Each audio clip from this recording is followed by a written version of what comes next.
12 नवंबर को हुई भारत की सबसे बड़ी विमान दुर्घटना, जिसमें 349 लोग मारे गए थे। इन विमान यात्रियों के राहत बचाव एवं अंतिम संस्कार में जी जान से जुटे थे संघ के स्वयं सेवक। मुस्लिम देशों में भी हुई थी संघ की मुक्त कंठ से प्रशंसा।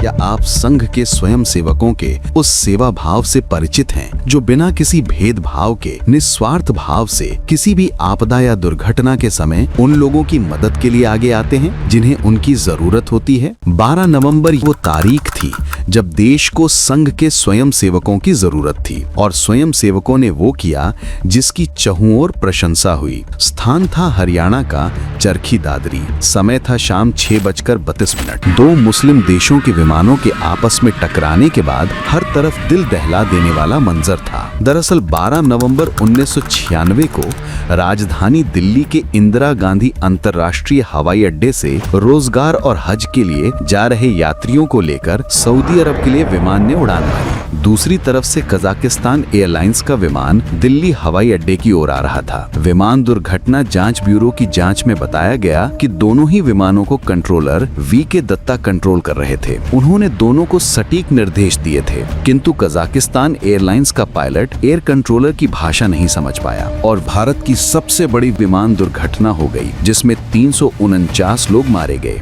हरियाणा के चरखी दादरी जिले के लोग भी इस भीषण हादसे के साक्षी बने। लोगों ने बताया कि बादलों के बीच एक तेज रोशनी नजर आई। कुछ देर बाद ही कलेजा कंपा देने वाली आवाज के साथ 2 आग के गोले बादलों के बीच दिखे और देखते ही देखते उल्का पिंड की तरह गांव के खेतों में बरसने लगे। अगली सुबह पता चला कि वो आग के गोले दिल्ली से अरब जा रहे यात्री विमान और दिल्ली आ रहे कजाकिस्तान एयरलाइंस के मालवाहक विमान के टुकड़े थे और ऊपर हवा में ही दोनों वायुयानों की जबरदस्त टक्कर हुई, जिसके बाद दोनों धरती पर गिर गए। ये वो वक्त था जब दुख, दर्द और पीड़ा के बीच जीवन को तलाश करना था, मौत के इस मंजर में जिंदगियों को ढूंढना था। और ये वो वक्त था जब एक बार फिर राष्ट्रीय स्वयं सेवक संघ को मानवता की पुकार सुननी थी, क्योंकि जब जब मानवता पुकारती है, संघ के स्वयं सेवक मौन भाव से उस पुकार का उत्तर बनकर खड़े हो जाते हैं, बिना किसी प्रचार, बिना किसी भेदभाव के, बस सेवा की भावना के साथ, क्योंकि उनके लिए सेवा कोई कार्य नहीं, एक साधना है। 12 नवंबर को भी वही हुआ।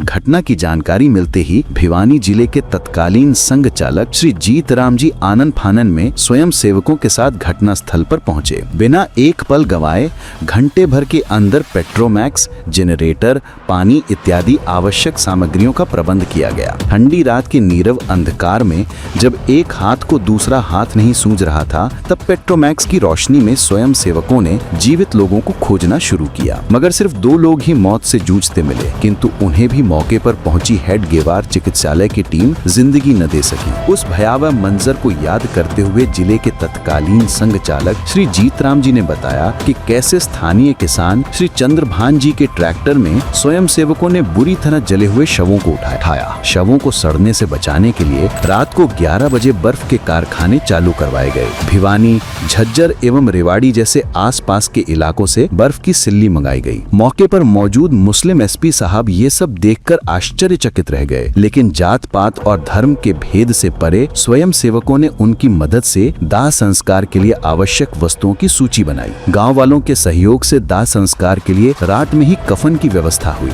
मरने वाले अधिकतर यात्री या तो मुस्लिम थे या ईसाई, इसलिए भिवानी के स्वयं सेवक संत राम जी की फैक्ट्री में आरा मशीन से ताबूत बनवाए गए।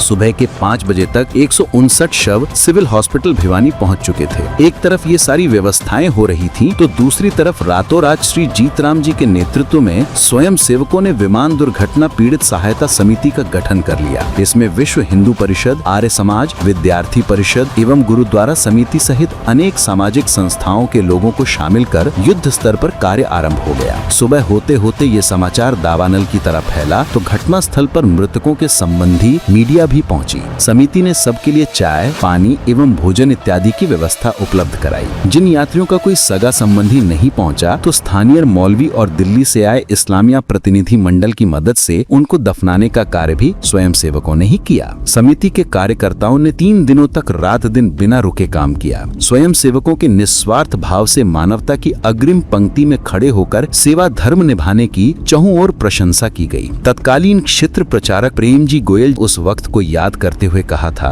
कि पहली बार किसी मस्जिद में स्वयं सेवकों का मुस्लिम समाज द्वारा सम्मान किया गया था। चरखी दादरी के स्थानीय मौलवी मोहम्मद हमीद ने स्वयं सेवकों की खैरियत की दुआ करते हुए कहा था कि संघ के स्वयं सेवक सिर्फ और सिर्फ इंसानियत के लिए काम करते हैं। दुर्घटना की खबर मिलने के बाद घटना स्थल पर पहुंचे तत्कालीन केंद्रीय नागरिक उड्डयन मंत्री इब्राहिम ने स्वयं सेवकों की तारीफ करते हुए कहा था कि ये सभी जाति धर्म से परे मानवता के पुजारी हैं। रिपोर्टर केजी सुरेश ने ट्वीट कर बताया कि चरखी दादरी में मैंने विमान दुर्घटना कवर किया था। सभी दिवंगत हज यात्री थे, लेकिन उनके शरीर के टुकड़ों को एकत्रित करने से लेकर ताबूत तैयार करने तक का काम संघ के स्वयं सेवकों ने किया। मेरी इस पर रिपोर्ट को टाइम्स ऑफ इंडिया ने प्रथम पृष्ठ पर लिया था। सऊदी अरब के प्रमुख समाचार पत्र अल रियाद ने संघ के भूमिका की मुक्तक कंठ से प्रशंसा करते हुए लिखा, हमारा ये भ्रम के राष्ट्रीय स्वयंसेवक संघ मुस्लिम विरोधी है, अधिकतम सीमा तक दूर हो गया है।